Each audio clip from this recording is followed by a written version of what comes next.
சென்னையில் இன்று நடைபெற்ற மாமன்ற கூட்டத்தில் கால்நடை தாக்குதல்கள், மழைநீர் வடிகால் பணிகள் உள்ளிட்டவை தொடர்பான முக்கிய தீர்மானங்கள் நிறைவேற்றப்பட்டன. சென்னை மாநகராட்சி அலுவலகத்தில் மேயர் பிரியா தலைமையில் மாமன்ற கூட்டம் இன்று நடைபெற்றது.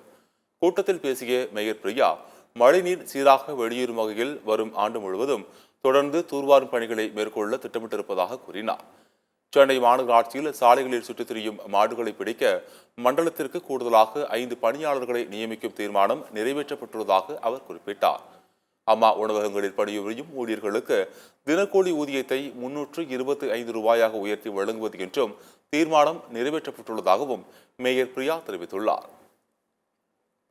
பள்ளிகளில் சாதிய பாகுபாடுகளை களைவது குறித்து நீதிபதி சந்துருவின் அறிக்கையை மாமன்றத்தில் கிழித்து வீசிய பாஜக கவுன்சிலர் உமா ஆனந்த் மீது நடவடிக்கை எடுப்பது குறித்து ஆலோசித்து வருவதாக மேயர் பிரியா கூறினார். மனைப்பரப்பளவு 2500 சதுர அடி மற்றும் 3500 சதுர அடிக்கு மிகாமல் சுய சான்றிதழ் அடிப்படையில் முதல் தலைமுறை உள்ள குடியிருப்பு கட்டிடங்களுக்கு ஒற்றை சாளர அமைப்பில் அனுமதி வழங்கப்படும் என்றும் மேயர் தெரிவித்தார்.